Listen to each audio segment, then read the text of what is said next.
Hi everyone, ನಾನು ನಿಮ್ಮ ಸಂದರ್ಶಿನಿ ಸ್ವಾಮಿ. ಸ್ವಲ್ಪ ಥ್ರೋಟ್ ಇನ್ಫೆಕ್ಷನ್ ಆಗಿದೆ. ಸೊ ವಾಯ್ಸಲ್ಲಿ ಏನಾದರೂ ಡಿಫ್ರೆನ್ಸ್ ಇದ್ದರೆ ಸಾರಿ. ಹಾಗೆ ಮೊನ್ನೆ ಸೊಲ್ಲದ ಮದುವೆ ಕಥೆಯ ಮುಂದುವರಿದ ಭಾಗ. ಅದಕ್ಕೂ ಮೊದಲು ನನ್ನ ಕಥೆಗಳು ನಿಮಗೆ ಇಷ್ಟವಾಗಿದ್ದರೆ ತಪ್ಪದೆ ಕಮೆಂಟ್ ಮಾಡಿ, ಲೈಕ್ ಮಾಡಿ, ಶೇರ್ ಮಾಡಿ. ಹಾಗೆ ಈ ಕಥೆಯ ಮುಂದಿನ ಎಪಿಸೋಡ್ಗಳನ್ನು ಓದ ಬಯಸುವವರು ನನ್ನ ಪ್ರತಿಲಿಪಿ ಮುಖಾಂತರ ಓದ್ಬೋದು. ಸೊ ಬನ್ನಿ ಕಥೆಯ ಮುಂದುವರಿದ ಭಾಗನ ನೋಡೋಣ. ಎಪಿಸೋಡ್ 146. ಇಂದಿನ ಸಂಚಿಕೆಯಲ್ಲಿ ಆದಿ ಸ್ವಲ್ಪ ದಿನ ಆ ಜಾಗದಲ್ಲೇ ಕಳೆದ. ಪ್ರತಿಯೊಂದು ಹೊಸ ವಿಷಯನ ತಿಳಿಸೋಕೆ ಮೈಕಲ್ ರವರ ಕಾಂಟ್ಯಾಕ್ಟ್ನಲ್ಲಿದ್ದ. ಈಗ ಮೈಕಲ್ ಆದಿ ಬಿಲ್ಲಾ ಮನೆ ಮುಂದೆ ಹೊಸ ಜನಗಳು ಇದ್ದಾರೆ, ಹಾಗೆ ಮನೆಯವರ ಎಲ್ಲ ಆ್ಯಕ್ಟಿವಿಟೀಸ್ನ ವಾಚ್ ಮಾಡ್ತಿದ್ದಾರೆ, ಅಂದರೆ ನಿನ್ನ ದಾರಿ ಸರಿಯಾಗೇ ಇದೆ ಅಂದರು.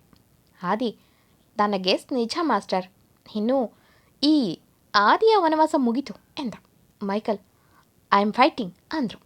ಆದಿ, ಎಲ್ಲ ವ್ಯವಸ್ಥೆ ಮಾಡಿ ಇಂಡಿಯಾದ ಮಣ್ಣಿನ ಘಮ ನಮ್ಮನ್ನು ಸೆಳೀತಿದೆ ಎಂದ ನಗುತ್ತ.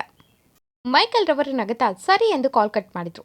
ಆದಿ ತನ್ನ ಫೋನ್ ತೆಗೆದು, ನಾಳೆ ಇಂಡಿಯಾಗೆ ಹೋಗ್ತಿದ್ವಿ, ಬಿ ರೆಡಿ ಎಂದ. ಆ ಕಡೆ ಪೈಲಟ್ನವರು ಎಸ್ ಸರ್ ಎಂದ. ಆದಿ, ಎಲ್ಲರ ಮುಂದೆ ನಾವು ನಮ್ಮ ಬಿಲ್ಲಾ ಬಂಗಲೆಗೆ ಹೋಗ್ತಿದ್ದೀವಿ, ಸೊ ಎಲ್ಲ ರೆಡಿಯಾಗಿ ಎಂದ. ಆದಿ ಹೀಗೆ ಸಡನ್ ಆಗಿ ಇಂಡಿಯಾಗೆ ಹೋಗ್ತಿದ್ದೀನಿ ಅಂತಿರೋದ್ರಿಂದ ಯಾವುದಾದ್ರೂ ವಿಷಯ ಇದೆಯಾ ಎಂದು ಯೋಚಿಸ್ತಿದ್ಲು. ರಮೇಶ್ ಅವರಿಗೆ ತನ್ನ ಮನೆ ನೋಡೋ ಆಸೆ ತುಂಬಿದ್ರೆ ಯಮುನಾ ಅವರಿಗೆ ತನ್ನ ತವರಿನಲ್ಲಿರೋ ತನ್ನ ತಾಯಿ ಮಡಿಲು ಸೇರೋ ನೆನಪಲ್ಲೇ ಖುಷಿಯಾದರು. ಆದಿ ಬಟ್ಟೆ ಪ್ಯಾಕ್ ಮಾಡ್ತಿದ್ದ. ಆದಿ ಅಂದು ಕರೆದ್ಲು. ಆದಿ, ನೀನು ಏನು ಕೇಳ್ತಿದ್ಯಾ ನನಗೆ ಗೊತ್ತಿದೆ, ಬಟ್ ಇದು ನಿಜ. ಸ್ವಲ್ಪ ದಿನ ನಿನ್ನ ಜೊತೆ ಹಾಯಾಗಿರೋಕ್ಕೆ ಡಿಸೈಡ್ ಮಾಡಿದ್ದೀನಿ, ಸೊ ನೋ ಮೋರ್ ಡಿಸ್ಕಸ್ ಎಂದ. ಅದು ಅಂದ್ಲು. ಅವಳ ಮಾತನ್ನು ತಡೆಯುವಂತೆ ಆದಿ, ಅದೂ ಇಲ್ಲ ಇದೂ ಇಲ್ಲ, ನಡಿ ಎಂದು ಅವಳಿಗೆ ಜಾಕೆಟ್ ಹಾಕಿ, ಇನ್ನೂ ನಿನ್ನ ಜೊತೆ ಇರೋದೇ ನನ್ನ ಮೊದಲ ಕೆಲಸ, ಜೊತೆಗೆ ಬಿಲ್ಲಾ ಬಿಸ್ನೆಸ್ನಲ್ಲಿ ಏನೋ ಸ್ವಲ್ಪ ತೊಂದರೆ ಆಗಿದೆ, ನಿನಗೆ ಗೊತ್ತು, ವೈಭವ್ಗೆ ಅಷ್ಟು ಗೊತ್ತಾಗಲ್ಲ ಅಂತ, ಸೊ ಸ್ವಲ್ಪ ದಿನ ಇದ್ದು ಅದನ್ನು ಸೆಟಲ್ ಮಾಡಬೇಕು, ಹಾಗೆ ನಮಗೂ ಸ್ವಲ್ಪ ಚೇಂಜ್ ಸಿಗುತ್ತೆ ಅಂದ. ಆದ್ಯ ಏನು ಮಾತಾಡಿಲ್ಲ, ಸೈಲೆಂಟಾಗಿ ತಲೆ ಆಡಿಸಿದ್ಲು. ಆದಿ, ಎಲ್ಲರ ಲಗೇಜ್ನ ಪ್ಯಾಕ್ ಆಯ್ತಾ ಅಂದ. ಎಲ್ಲರೂ ಎಸ್ ಎಂದರು. ಅಷ್ಟೊತ್ತಿಗೆ ಕೆಲವು ಹುಡುಗರು ಬಂದು, ಸರ್ ಎಲ್ಲ ರೆಡಿ ಅಂದರು. ತುಸು ದೂರದಲ್ಲಿ ಫ್ಲೈಟ್ ಸೌಂಡ್ ಹಾಕಿದ್ದು ಕೇಳಿದರು. ಆದಿ ಎಲ್ಲರನ್ನೂ ಅದರಲ್ಲಿ ಕೂರಿಸಿ ಹೊರಡ್ತಾನೆ. ಇತ್ತ ಆದಿ ಎಷ್ಟೊತ್ತಿಗೆ ಯಾವಾಗ ಬರ್ತಾನೋ ಎಂದು ಕಾಯ್ತಾ ನಿಂತಿದ್ದಂಥ ಜನಗಳಿಗೆ ಬಿಲ್ಲಾ ಬಂಗಲೆ ಮುಂದೆ 2 ಕಾರ್ ಬಂದು ನಿಂತಿದ್ದನ್ನು ನೋಡಿ, ನಮ್ಮ ಬಾಸ್ಗೆ ವಿಷಯ ಹೇಳಬೇಕು ಎಂದು ಖುಷಿಯಾಗಿ ಕಾಲ್ ಮಾಡಿದ್ರು ಆ ಸೀಕ್ರೆಟ್ ವ್ಯಕ್ತಿಗೆ. ಆದಿ ಸೀದಾ ಎಲ್ಲರನ್ನೂ ಒಳಗೆ ಕಳಿಸ್ತಾ ಒಮ್ಮೆ ಸುತ್ತ ಕಣ್ಣಾಡಿಸ್ದ. ಅವನ ಕಣ್ಣುಗಳಿಗೆ ಅಲ್ಲೇ ನಿಂತು ಇವರ ಮನೆ ಕಡೆ ಕಿರುಗಣ್ಣಲ್ಲೇ ನೋಡೋದರ ಜೊತೆಗೆ ತಮ್ಮ ಕೆಲಸ ಕೂಡ ಮಾಡೋದು, ಜೊತೆಗೆ ಅವರ ಜೊತೆ ಗನ್ಗಳು ಇರೋದನ್ನು ನೋಡಿದ್ದು ಅವನ ಶಾರ್ಪ್ ಕಣ್ಣುಗಳು. ಅವನು ನಾರ್ಮಲ್ ಆಗಿ ಸೀದಾ ಒಳಗೋದ. ಅಲ್ಲಿ ಇವರು ಬರುವ ವಿಷಯ ಗೊತ್ತಿದ್ದು ಬರೀ ವೈಭವ್ಗಷ್ಟೇ. ಈಗ ಸಡನ್ ಆಗಿ ಎಲ್ಲರೂ ಬಂದಿದ್ದನ್ನು ನೋಡಿ ಖುಷಿಯಲ್ಲಿ ಸುಪ್ರಿಯಾ ಅವರು ಅಮ್ಮ ಎಂದು ಜೋರಾಗಿ ಕರೆದ್ರು. ರಾಧಾ ಅಜ್ಜಿ ಬಂದವರು ತಮ್ಮ ಮಗಳನ್ನು ಒಟ್ಟಿಗೆ ನೋಡಿ ಖುಷಿಯಲ್ಲಿ, ಎಷ್ಟು ದಿನ ಬೇಕಾಯ್ತಾ ನನ್ನ ನೋಡೋಕೆ ಎಂದರು ಮುಖ ಚಿಕ್ಕನ್ ಮಾಡಿ. ಅಷ್ಟೊತ್ತಿಗೆ ಆದಿ, ಮತ್ತೆ ಬಿಲ್ಲಾ ಮನೆ ಮಹಾರಾಣಿಯನ್ನು ಯಾರಾದರೂ ಅಷ್ಟು ಈಸಿಯಾಗಿ ನೋಡೋಕ್ಕಾಗುತ್ತಾ, ಹೀಗೆ ಕಾಯಬೇಕು ಎಂದು ಅಜ್ಜಿ ಕಾಲಿಗೆ ನಮಸ್ಕಾರ ಮಾಡಿ, ಹೇಗಿದ್ರ ಅಜ್ಜಿ ಎಂದ. ಆದ್ಯ ಮುಖ ನೋಡಿ, ಎಲ್ಲ ಚೆನ್ನಾಗೇ ಇದ್ದೀವಿ ಎಂದವರ ಕಣ್ಣು ಹೋಗಿದ್ದು ಆದಿಯ ಹೊಟ್ಟೆಯ ಮೇಲೆ. ಅಲ್ಲೇ ಸುಧಾ ಅವರ ತೋಳಲ್ಲಿ ಇದ್ದ ಅಚ್ಚುನ ತಮ್ಮ ತೋಳಿಗೆ ತಗೊಂಡು, ಏನು ಮುದ್ದು, ಈಗ ಬಂದ ಈ ಅಜ್ಜಿನ ನೋಡೋಕ್ಕೆ ಎಂದು ಬನ್ನಿ ಎಲ್ಲ ಎಂದು ಸೋಫಾ ಮೇಲೆ ಕೂತು ಮಾತು ಶುರು ಮಾಡಿದ್ರು. ಅವರಿಗೂ ಏನೋ ತೊಂದರೆ ಆಗಿದೆ, ಅದಕ್ಕೆ ಹೀಗೆ ಎಲ್ಲ ಒಟ್ಟಿಗೆ ಬಂದಿದ್ದಾರೆ ಎನ್ನಿಸಿತು ಅವರ ಸೂಕ್ಷ್ಮ ಮನಸ್ಸಿಗೆ. ಅಜ್ಜಿ ಆದ್ಯ ರೆಸ್ಟ್ ಮಾಡಲಿ, ನೀವು ಮಾತಾಡ್ತೀರಿ ಎಂದು ಆದ್ಯನ ಬಾ ಎಂದು ತಮ್ಮ ರೂಮ್ಗೆ ಕರೆದುಕೊಂಡು ಹೋಗ್ತಾನೆ. ಅವನು ಆದ್ಯನ ಆ ಕಡೆ ಕರೆದುಕೊಂಡು ಹೋದ ತಕ್ಷಣ ರಾಧವರು, ಈಗ ವಿಷಯ ಹೇಳಿ ಅಂದರು. ಅವರ ಮಾತಿನ ಅರ್ಥ ತಿಳಿದ ಯಮುನಾ ತನ್ನ ತಾಯಿ ಮಡಿಲಿಗೆ ತಲೆ ಇಟ್ಟು, ಅಮ್ಮ ಎಲ್ಲ ಮುಗಿತು ಅಮ್ಮ ಎಂದು ಅಳೋಕೆ ಶುರುಬಿಟ್ರು. ರಮೇಶ್ ಅವರು ತಮ್ಮ ತಾಯಿಗೆ ಗಾಬರಿ ಆಗದಿರಲಿ ಎಂದು, ಅಮ್ಮ ನೀವೇನು ಗಾಬರಿ ಆಗಬೇಡಿ, ಅದು ಆದ್ಯಗೆ ಹುಷಾರಿರಲಿಲ್ಲ, ಹಾಗಾಗಿ ಮಗು ಎಂದು ಮಾತು ನಿಲ್ಲಿಸಿದರು. ರಾಧಾ ಅಜ್ಜಿ ಕಣ್ಣಿಂದ ನೀರು ಹರಿಯಿತು. ಸುಪ್ರಿಯಾ ಅವರು, ಎಂಥ ಕೆಲಸ ಆಯಿತು, ಆ ಹುಡುಗಿ ತುಂಬ ಎಚ್ಚರಿಕೆಯಲ್ಲಿ ಇರ್ತಾಳೆ, ಅಂಥದ್ರಲ್ಲಿ ದೇವ್ರೇ ನನ್ನ ಹಾದಿ ಜೀವನದಲ್ಲಿ ಯಾಕೆ ಹೀಗೆ ಎಂದು ಬಿಕ್ಕೋಕ್ಕೆ ಶುರು ಮಾಡಿದಾಗ ರಾಘವನ್ ಅವರು ತಮ್ಮ ಮೊಮ್ಮಗನನ್ನು ಹೊರಗೆ ಕರ್ಕೊಂಡು ಹೋಗ್ತಾರೆ. ರಮೇಶ್ ಅವರು ನಡೆದ ವಿಷಯನ ಹೇಳಿ, ಏನು ಮಾಡೋದು, ಅದು ನಮ್ಮ ಜೊತೆ ಇರೋ ಅದೃಷ್ಟ ಪಡ್ಕೊಂಡು ಬಂದಿರಲಿಲ್ಲ ಎಂದವರ ಧ್ವನಿಯಲ್ಲಿ ನೋವೇ ತುಂಬಿತು.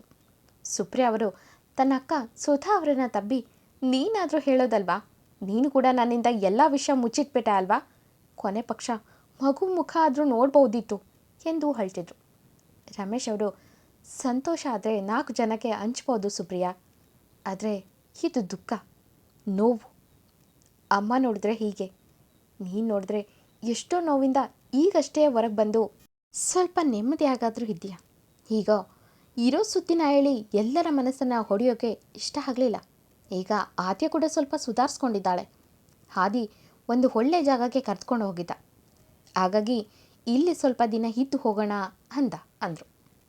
ಸುಪ್ರಿಯಾ ಅವರು, ಸ್ವಲ್ಪ ದಿನ ಏನು ಬಾಬಾ, ಇಲ್ಲೇ ಇರಿ, ಇದು ನಿಮ್ಮ ಮನೆ ಅಲ್ವಾ ಎಂದವರು ತಮ್ಮ ಕಣ್ಣೀರನ್ನು ಒರೆಸ್ಕೊಂಡು, ಸರಿ ನಾವು ಎಲ್ಲ ಸುಮ್ಮನಿರ್ತೀವಿ, ಹಾದಿಯ ಮುಂದೆ ಏನು ಕೇಳಲ್ಲ ಎಂದು ಆ ವೈಭವ್ ಬೇಗ ಬರ್ತೀನಿ ಅಂದಿದ್ದ, ಎಲ್ಲೋದ ಎಂದು ಅವನಿಗೆ ಕಾಲ್ ಮಾಡೋಕ್ಕೆ ಹೊರಗೋದ್ರು. ಕಣ್ಣು ತುಂಬಿಕೊಂಡಿದ್ದಂಥ ರಾಧಾ ಅಜ್ಜಿ, ನನ್ನ ಪಾಪ ನನ್ನ ಮೊಮ್ಮಗನ ಜೀವನನ ತಿಂತಿದೆ ಎಂದರು ದುಃಖದಲ್ಲಿ. ಸುಧಾ ಅವರು, ಅತ್ತೆ ಪ್ಲೀಸ್ ಹೀಗೆಲ್ಲ ಮಾತಾಡಬೇಡಿ, ನಿಮ್ಮಿಂದ ಏನೂ ಆಗಿಲ್ಲ, ಇದೆಲ್ಲ ನಮ್ಮ ಮನೇಲಿ ಬರೆದಿರೋದು ಎಂದರು ಬೇಸರದಲ್ಲಿ. ರಮೇಶ್ ಅವರು ಯಮುನಾ ಸುಧಾ ಅವರನ್ನು ಸಮಾಧಾನ ಮಾಡಿದರು. ಈತ ತನ್ನ ರೂಮ್ಗೆ ಕರೆದುಕೊಂಡು ಬಂದಂಥ ಆದ್ಯ ನಿನಗೆ ಈ ಜಾಗ ನೆನಪಿದೆಯಾ ಎಂದು ಕೇಳ್ದ. ಯಾಕಂದರೆ ಆ ರೂಮ್ನಲ್ಲಿ ಸಾಕಷ್ಟು ಅವರ ಸಿಹಿ ನೆನಪುಗಳೇ ತುಂಬಿತು. ಅವರ ಪ್ರೀತಿ ಶುರುವಾಗಿದ್ದ ಸಮಯದಲ್ಲಿ ಅದೆಷ್ಟೋ ಸಮಯ ಆ ರೂಮ್ನಲ್ಲಿ ಆದ್ಯ ಮಲಗಿದ್ಲು. ಆದಿನ ನೆನೆದು, ಆದಿ ಒಮ್ಮೆ ಎಲ್ಲವನ್ನು ನೆನೆದು ಆ ಕ್ಷಣ ಮತ್ತೆ ಬರಲ್ಲ ಅಲ್ವಾ ಎಂದಳು ತುಸು ಮೆಲ್ಲಗೆ. ಆದಿ ಅವಳ ಮಾತಿನ ಹಿಂದಿದ್ದ ಅರ್ಥನ ತಿಳಿದು ಅವಳ ಭುಜಾನ ಹಿಡಿದು, ಅದೇನು ಬರದೇ ಇರೋಕ್ಕೆ ಮುಗಿತಿರೋ ಅಧ್ಯಾಯ ಅಲ್ಲ ಮೇಡಮ್, ಇನ್ನೂ ಮುಗಿಯದ ಅಧ್ಯಾಯ. ನೀನು ಕೊಡೋ ಕಾಟಕ್ಕೆ ಅದೆಷ್ಟು ಸಲ ನಾನು ಮರ್ತಿದ್ನೋ ಆ ಕ್ಷಣ ಯಾವತ್ತೂ ಈ ಆದಿ ಹೃದಯದಲ್ಲಿ ಜೀವಂತವಾಗಿದೆ ಅಂತ. ಅವನ ಮಾತಿಗೆ ಆದಿಯ ಆದಿ ಮುಖ ನೋಡಿದ್ಲು. ಆದಿ ಉಬ್ಬೇರಿಸಿ, ಏನು ರಾತ್ರೋರಾತ್ರಿ ಬಂದು ನನ್ನ ತಪ್ಕೊಂಡು ಮಲಗ್ತಿದ್ದೆ, ಆಗ ನನ್ನ ಪಾಡುವ ದೇವರಿಗೆ ಪ್ರೀತಿ, ಒಂದು ಕಡೆ ನನ್ನ ಜವಾಬ್ದಾರಿ, ಇನ್ನೊಂದು ಕಡೆ ಈ ಬ್ಯೂಟಿಫುಲ್ ಹುಡುಗಿ.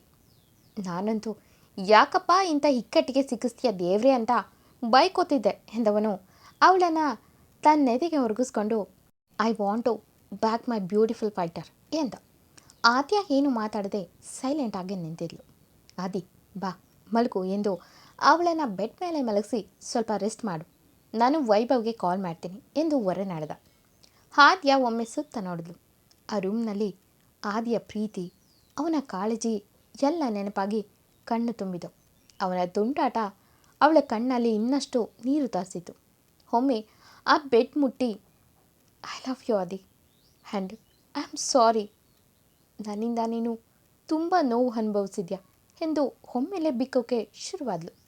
ಇತ್ತ ಹಾದಿ ಹೊರಗೋಗಿ, ಕೇಳಿ ಮಾಸ್ಟರ್ ಏನು ವಿಷಯ ಎಂದ ಗಂಭೀರವಾಗಿ. ಆ ಕಡೆ ಮೈಕಲ್, ಆದಿ ನೋಡಿ ಅವರಿಗೆ ಅಂದರು. ಆದಿ, ಹಾಂ ನೋಡಿದೆ, 1-2 ಜನ ಇಲ್ಲ, ಇರೋ 14 ಜನನೂ ಹೊಸಬರೆ, ಅದರಲ್ಲಿ ಕೆಲವರ ಬಳಿ ಗನ್ ಇದೆ. ಇವತ್ತು ರಾತ್ರಿನೇ ಡೀಲ್ ಮಾಡೋಣ, ಹಾಗೆ ನಾನಿಲ್ಲಿಗೆ ಬಂದಿರೋ ಸುದ್ದಿ ಅವನಿಗೆ ಮುಟ್ಟಬೇಕು, ಹಾಗೆ ಮಾಡಿ ಎಂದ ಗಂಭೀರವಾಗಿ. ಆ ಕಡೆ ಮೈಕಲ್ ಎಸ್ ಎಂದು ಕಾಲ್ ಕಟ್ ಮಾಡಿದ್ರು. ಹಾದಿ ಒಮ್ಮೆ ತನ್ನ ಸೂಕ್ಷ್ಮ ಕಣ್ಣುಗಳನ್ನು ಕಿರಿದಾಗಿಸಿ, ನೀನು ಯಾರೇ ಆಗಿದ್ರೂ ಈ ಆದಿ ಬಿಡೋದಿಲ್ಲ ಎಂದು ಶಪಥ ಮಾಡ್ದ. ಅವತ್ತು ರಾತ್ರಿ ಎಲ್ಲ ಮಲಗಿದ ಮೇಲೆ ಬಿಲ್ಲಾ ಮನೆ ಸುತ್ತ ಒಂದಷ್ಟು ಜನ ಸುತ್ತುವರೆದಿದ್ರು. ಅವರ ಇಂಟೆನ್ಷನ್ ಆದ್ಯನ ಎತ್ತಕೊಂಡು ಹೋಗೋದು. ಯಾಕಂದರೆ ಅವರ ಬಾಸ್ ಆರ್ಡರ್ ಆಗಿತ್ತು. ಅವರು ಡೋರ್ನ ಡೂಪ್ಲಿಕೇಟ್ ಕೀನ ಬಳಸಿ ತೆಗೆದವ್ರಿಗೆ ದೊಡ್ಡ ಶಾಕ್ ಆಗಿತ್ತು. ಯಾಕಂದರೆ ಅಲ್ಲಿ ಸೋಫಾ ಮೇಲೆ ಆದಿ ತನ್ನ ಕಾಲ ಮೇಲೆ ಕಾಲಾಕಿ ಕೂತಿದ್ದ. ಅವರು ಆದಿ ನಮಗಾಗಿ ಕಾಯ್ತಿರ್ತಾನೆ ಅನ್ನೋ ಐಡಿಯಾ ಕೂಡ ಇರತ್ತೆ ಬಂದಿದ್ರು ಅಲ್ಲಿಗೆ. ಈಗ ಅಲ್ಲಿ ಆದಿನ ನೋಡಿ ಶಾಕ್ನಲ್ಲಿ ತಮ್ಮ ಬಾಸ್ಗೆ ಕಾಲ್ ಮಾಡಿದ್ರು. ಅವರ ಕಾಲ್ನ ಅವರ ಬಾಸ್ ಪಿಕ್ ಮಾಡೋ ಮೊದಲೇ ಆದಿ ಅವನ ಸುತ್ತ ನಿಂತಿದ್ದ ಜನಗಳನ್ನು ಹುರುಳಿಸಿ ಅವನ ಹಿಂದೆ ನಿಂತಿದ್ದ. ಎಂದಿನಂತೆ ಕತೆ ಮುಂದುವರಿಯೋದು. ಈ ಕತೆ ನಿಮಗೆ ಇಷ್ಟವಾಗಿದ್ದರೆ ತಪ್ಪದೆ ಕಮೆಂಟ್ ಮಾಡಿ, ಲೈಕ್ ಮಾಡಿ, ಶೇರ್ ಮಾಡಿ. Thank you for watching.